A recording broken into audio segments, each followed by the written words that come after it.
Hello students, how are you. वर्ग 6 CBSE Hindi बसंत पाठ 8 झांसी की रानी। इसके अंतर्गत हम लोग सभी प्रश्न उत्तर देखेंगे। तो चलो प्रारंभ करते हैं।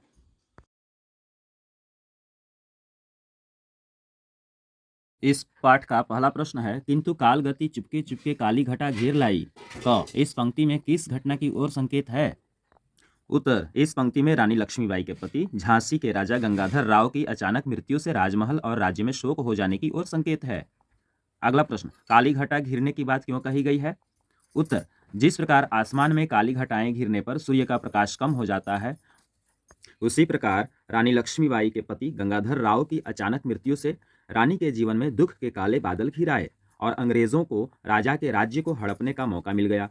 क्योंकि लक्ष्मीबाई की कोई संतान नहीं थी, इस कारण रानी की खुशी समाप्त हो गई।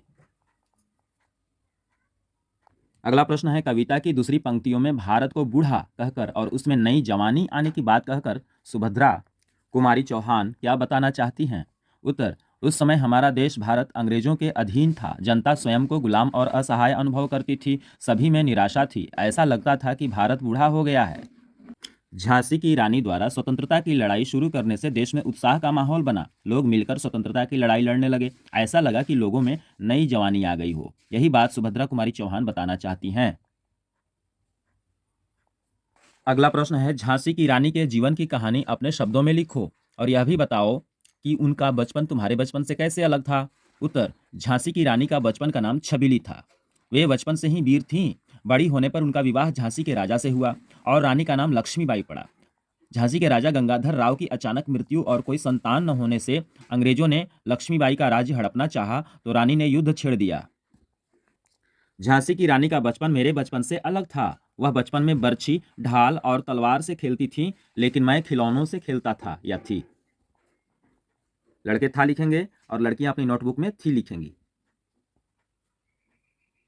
अगला प्रश्न है, वीर महिला की इस कहानी में कौन कौन से पुरुषों के नाम आए हैं? इतिहास की कुछ अन्य वीर स्त्रियों की कहानियां खोजो। उत्तर, वीर महिला की इस कहानी में वीर शिवाजी, तात्या टोपे, नाना धुंधुपत और पेशवा आदि कई वीर पुरुषों के नाम आए हैं। इतिहास की कुछ अन्य वीर स्त्रियों के नाम इस प्रकार से हैं: रानी दुर्गावती, गोंडवाना की रानी; अहिल्याबाई होलकर, मालवा की रानी; कित्तूर चेन्नम्मा, कित्तूर की रानी आदि।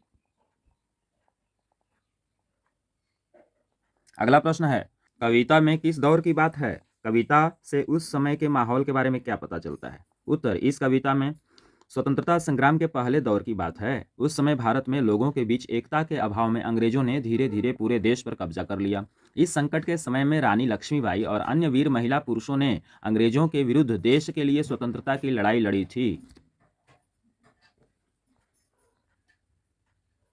अगला प्रश्न, सुभद्रा कुमारी चौहान लक्ष्मीबाई को मर्दानी क्यों कहती हैं? उत्तर, झांसी की रानी लक्ष्मीबाई ने स्वतंत्रता की लड़ाई लड़ते हुए युद्ध के मैदान में अंग्रेजों के दांत खट्टे कर दिए थे। लक्ष्मीबाई में वीरता, निडरता और साहस तथा शक्ति जैसे गुण थे जो वीर पुरुषों में पाए जाते हैं। लक्ष्मीबाई के इन श्रेष्ठ गुणों के कारण सुभद्रा कुमारी चौहान ने उनको मर्दानी कहा है।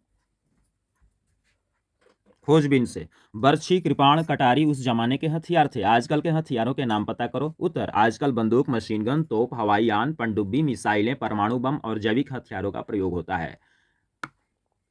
अगला प्रश्न है, लक्ष्मीबाई के समय में ज्यादा लड़कियां वीरांगना नहीं हुई क्योंकि लड़ना उनका काम नहीं माना जाता था। भारतीय सेनाओं में अब क्या स्थिति है, पता करो। उत्तर, भारतीय लड़कियां आज के समय में भारत की तीनों सेनाओं में अपना योगदान दे रही हैं। हालांकि अभी लड़कियों की संख्या सेना में कम है, परंतु ये लड़कियां साहस के साथ अपने देश की सेवा कर रही हैं। इस प्रकार से इस पाठ के सभी प्रश्न उत्तर पूर्ण हुए।